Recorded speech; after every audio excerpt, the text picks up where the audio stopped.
स्वामी श्री करपात्री महाराज जी का 116वां आविर्भाव महोत्सव। वाराणसी में श्रावण शुक्ल तृतीया का स्वामी श्री करपात्री महाराज जी का 116वां आविर्भाव महोत्सव श्री विद्या तत्वानुसंधान आश्रम हरिद्वार दिल्ली, श्री राज राजेश्वरी फाउंडेशन श्री क्षेत्र काशी और श्री करपात्र आविर्भाव महोत्सव श्री समिति काशी के संयुक्त तत्वाधान में हर्षोल्लास के साथ मनाया गया। कार्यक्रम के अंतर्गत प्रातः 9 बजे गुरु पादुकार्चन और सहस्त्रार्चन तथा सायं 3:30 से आगमोक्त साधना के वैज्ञानिक पक्ष विषयक विद्युत संगोष्ठी का आयोजन हुआ, जिसमें मुख्य अतिथि संपूर्णानंद सरस्वती विश्वविद्यालय के वर्तमान कुल प्रोफेसर आनंद कुमार त्यागी रहे।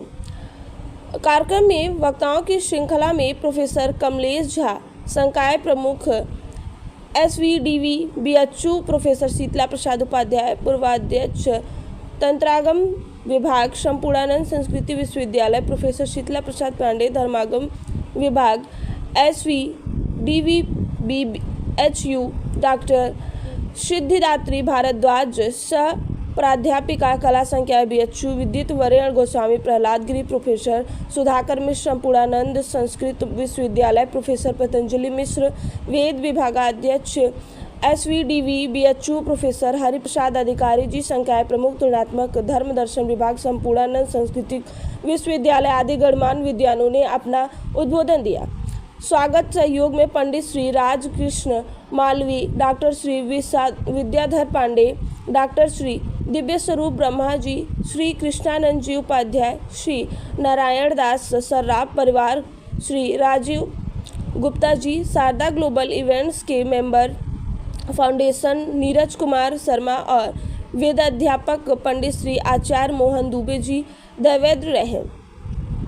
इस बार के कार्यक्रम में विशेष आकर्षण का केंद्र वैदिक वटुकों का कराटे की विद्या में येलो बेल्ट प्रदान करना रहा। कार्यक्रम के अध्यक्ष स्वामी श्री महेश चैतन्य ब्रह्मचारी जी का पूर्व जीवन भी खिलाड़ियों की कर रहा है। महाराज श्री का कहना रहा कि जब तक धर्म की शिक्षा लेने और देने, शास्त्र के लिए शास्त्र आदि का ज्ञान नहीं रखेंगे, तब तक धर्म के प्रति प्रीति होना दुष्कर है। महाराज श्री ने श्री राज राजेश्वरी वेद पाठशाला में वेद शास्त्र का अध्ययन कर रहे अग्रिम पांडे, शक्ति पांडे और अजीत कुमार पांडे और उनके कराटे के शिक्षक अभिषेक कुमार चौरसिया का सम्मान किया और उत्साहवर्धन किया। महाराज श्री ने विद्वत संगोष्ठी को नव युवा पीढ़ी के लिए प्रेरणा का ज्ञान यज्ञ बताया और कहा कि आगम वेदों का भी गोप्य भाग है। कार्यक्रम में विशिष्ट अतिथि स्वामी श्री सर्वेश्वरानंद सरस्वती महाराज जी, अध्यक्ष श्री करपात्री धाम वाराणसी रहे। कार्यक्रम में संचालन आचार्य मोहन दुबे ने किया। वैदिक मंगलाचरण श्री राज राजेश्वरी वेद पाठशाला के बटुकों द्वारा संपन्न हुआ। आगंतुकों समस्त विद्वानों के ने दीप प्रज्वलित करके कार्यक्रम का शुभारंभ किया। धन्यवाद ज्ञापन पंडित श्री राजकृष्ण मालवी जी ने किया। वाराणसी से रविंद्र गुप्ता की ये रिपोर्ट।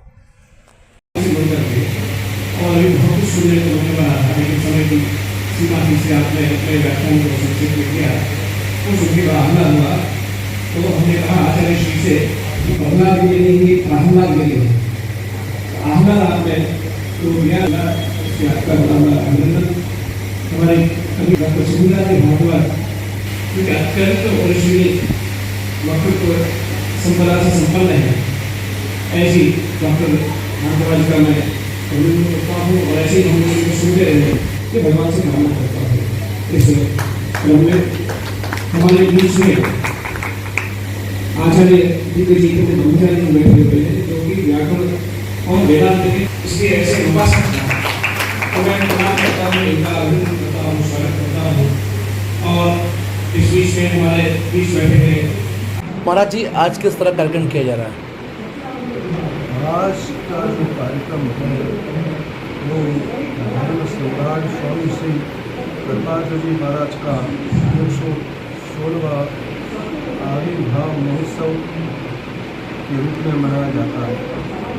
हर वर्ष में ये आयोजन होता है और अलग अलग विषय पर इसका विषय रखा जाता है। इस बार जो विषय है वो बहुत ही आवश्यक विषय को रखा है, जो वर्तमान युग के अंदर अति आवश्यक है। आभोक्त साधना का वैज्ञानिक पक्ष,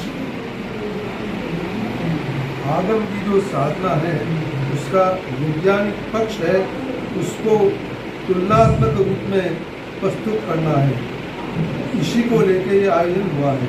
इसके अंदर काशी के भी सभी काशी हिंदू विश्वविद्यालय के प्रोफेसर और धर्म संकाय के प्रमुख, वेद विभाग के भी प्रमुख सभी लोग यहाँ पे आए हैं। इसके अलावा संपूर्णानंद संस्कृत विद्यालय के तंत्रागम के पूर्व आचार्य शीतला प्रसाद उपाध्याय और प्रहलाद गिरी आदि भी आए हैं यहाँ पे। इसी का आज के समय में वर्तमान युग में प्राय कलयुग के अंदर में प्राय उपासना क्रम का लोप हो रहा है और वैज्ञानिक तुलनात्मक विचारधारा का विमर्श नहीं होता है। मूल कारण यही है क्योंकि साधना पक्ष आगम के अंदर विज्ञान भरा हुआ है, क्योंकि वेद का जो गोप्य भाग है वो ब्रह्मा जी ने प्राय सृष्टि के प्रारंभ में ही गोप्य किया, उसी को आगम कहते हैं। वेद का जो प्रचलित भाग है वो तो केवल संहिता है और वह कर्मकांड पर आधारित है, वो तो प्राय प्रचलित है, परंतु जो आगम है वो वैज्ञानिक दृष्टि से गोप्य किया हुआ है, वो केवल गुरु परंपरा से ही प्राप्त होता है। जिस प्रकार से कहा गया है कि ब्रह्म तु मूल बीजम वा तस्य शक्ति विज्ञानम, ब्रह्म तो उसका मूल बीज है परंतु विज्ञान है वो शक्ति है। इसका समन्वय करके इसका विमर्श रूप में इसको प्रस्तुत किया जा रहा है। तो इससे आने वाली हमारी युवा पीढ़ी जो बिल्कुल छोटी अवस्था के युवा हैं, जिनको इस विषय का बोध नहीं है, इस भारत के अंदर में विज्ञान सृष्टि के प्रारंभ में विद्यमान था।